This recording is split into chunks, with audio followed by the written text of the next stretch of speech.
ఎవడు కొడితే దిమ్మ తిరిగి మైండ్ బ్లాక్ అవుతుందో వాడే ఇండియన్. మనతో పెట్టుకుంటే ఏమవుతుందో ఇప్పుడు ప్రపంచ దేశాలకు బాగా తెలిసి వస్తూ ఉంది. ఇప్పటికే మన భారతదేశం బంగ్లాదేశ్కి గట్టి బుద్ధి చెప్పింది.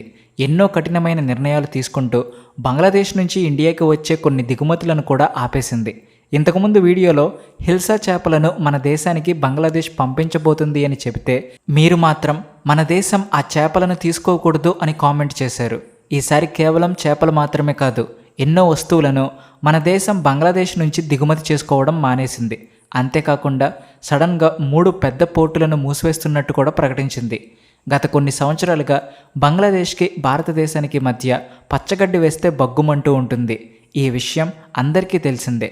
అయితే బంగ్లాదేశ్ ఏర్పడినప్పటి నుంచి ఇప్పటి వరకు మన దేశంతో ఈ రేవుల ద్వారా బంగ్లాదేశ్ బిజినెస్ కొనసాగించింది.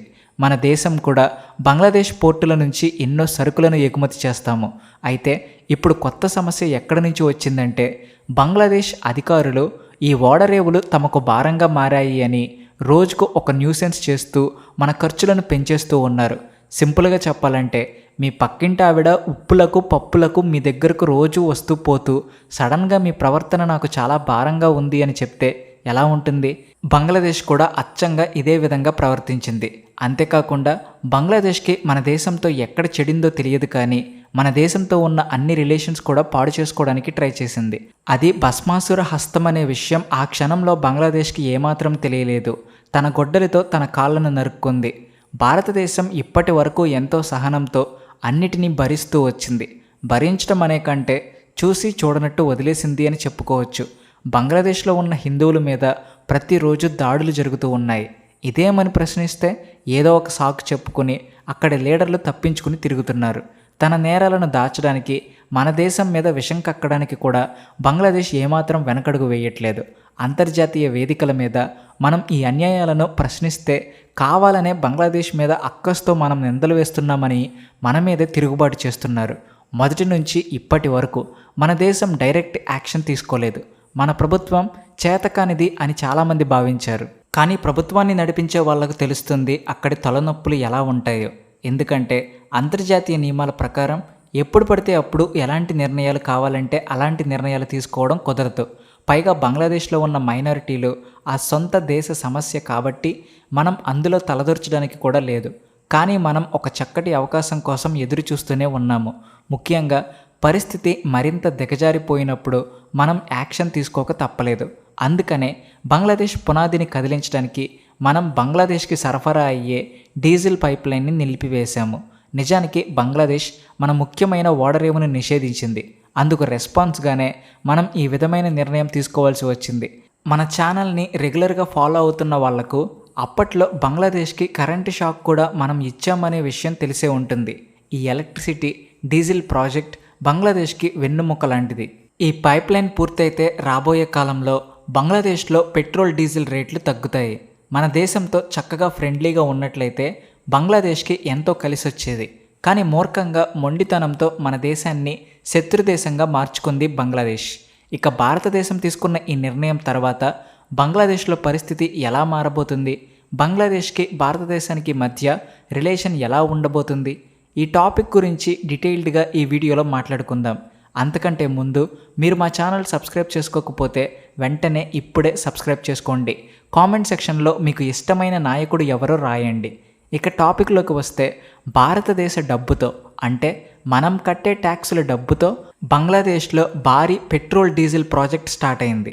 ఒకవేళ అది సక్సెస్ఫుల్గా కంప్లీట్ అయితే బంగ్లాదేశ్ వేరే దేశాలతో డీజిల్ కోసం అడుక్కోవాల్సిన అవసరం ఉండదు. మన పొరుగు దేశం కావడంతో ఆ దేశానికి మనం ఎంత సహకారం చేయాలని అనుకున్నామో, కానీ ఇప్పుడు పరిస్థితి పూర్తిగా మారిపోయింది. ప్రస్తుత ప్రపంచంలో పెట్రోలియం మనకు చాలా అవసరం. ఒక దేశంలో ట్రాన్స్పోర్ట్ ఆగిపోతే మొత్తం ఆర్థిక వ్యవస్థ కూలిపోతుంది. మనం కొట్టిన దెబ్బకు ఇప్పుడు బంగ్లాదేశ్కి పట్టపగలే చుక్కలు కనిపిస్తూ ఉన్నాయి. బంగ్లాదేశ్ చేస్తున్న తప్పులు భారతదేశాన్ని ఆ దేశానికి దూరం చేసింది. మొదటి నుండి కూడా మనం ఒకే మాట మీద నిలబడ్డాము. ప్రేమిస్తే ప్రాణమిస్తాం, అదే వంచిస్తే అంతు చూస్తాం. సహనంగా ఉండడం మన చేతకానితనం కాదు. ఇప్పటి వరకు ఎంతో ఓర్పుగా నేర్పుగా సమస్యలను పరిష్కరిస్తూ వస్తున్న భారతదేశం ఇప్పుడు సడన్గా అంటే ఆగస్టు 29న బంగ్లాదేశ్కి సంబంధించిన 3 ముఖ్యమైన ఓడరేవులను మూసివేయాలి అని నిర్ణయం తీసుకుంది. దాన్ని బట్టి చూస్తూ ఉంటే బంగ్లాదేశ్కి ఇండియాకి మధ్య ఉన్న సంబంధాలు మరింత దిగజారిపోతున్నాయి అని మనం అర్థం చేసుకోవచ్చు. ఇప్పటికైనా బంగ్లాదేశ్ మనతో దోస్తీ కట్టి ఇంతవరకు చేసిన తప్పులను సరిచేసుకుంటుందా లేదా అనేది మనం వేచి చూడాలి. కానీ అక్కడి ప్రభుత్వం ధృతరాష్ట్రుడిలా మారిపోయింది. ఎందుకంటే వాళ్లకు మన దేశంతో గొడవ పెట్టుకుంటే కలిగే నష్టం కనిపించడం లేదు. మన దేశం షేక్ హసీనాకు ఆశ్రయం ఇవ్వడం వల్ల బంగ్లాదేశ్ రాజకీయాల్లో జోక్యం చేసుకుంటూ ఉంది అని అందరూ అనుకునేలా చేసింది బంగ్లాదేశ్. ఎప్పుడు అవకాశం దొరికితే అప్పుడు మన దేశం మీద విషం కక్కడానికే ప్రయత్నించింది. ఇంతవరకు కూడా మనం మౌనంగానే ఉన్నాము. కానీ ఇప్పుడు పరిస్థితి చెయ్యి దాటిపోయింది. బంగ్లాదేశ్ శృతిమించింది. మన దేశ సపోర్ట్ లేకుండా బంగ్లాదేశ్లో ఫైనాన్షియల్ వెహికల్ ఏమాత్రం నడవదు. అయినప్పటికీ కూడా బంగ్లాదేశ్ అహంకారాన్ని ప్రదర్శిస్తూ ఉంది. శత్రుత్వాన్ని కొనసాగిస్తే మనం మరింత కఠినంగా జవాబు చెబుతాము అనే విషయం బంగ్లాదేశ్ అర్థం చేసుకోలేకపోతూ ఉంది. 2022లో మన ప్రధాని మోడీకి షేక్ హసీనాకి జరిగిన ఒక ఒప్పందంలో ప్రారంభమైన పైప్లైన్ ప్రాజెక్ట్ని మన భారతదేశం నిలిపివేసింది. ఈ పైప్లైన్ వెస్ట్ బెంగాల్ నుంచి స్టార్ట్ అయ్యి బంగ్లాదేశ్లోని ఒక పెద్ద డిపోకి నేరుగా చేరుకుంటుంది.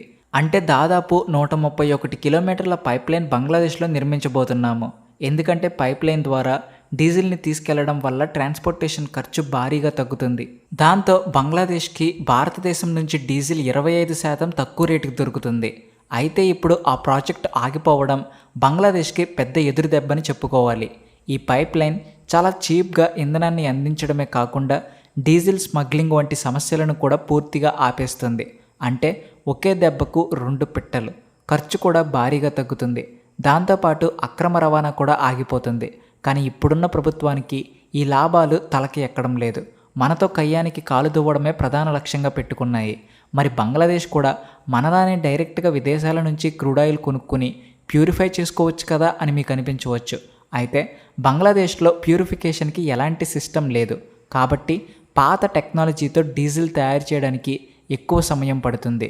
దాంతోపాటు ఖర్చు కూడా అనేక రెట్లు పెరుగుతుంది. ఇప్పుడు బంగ్లాదేశ్ పరిస్థితి కుడితిలో పడ్డ ఎలుకలాగా మారిపోయింది.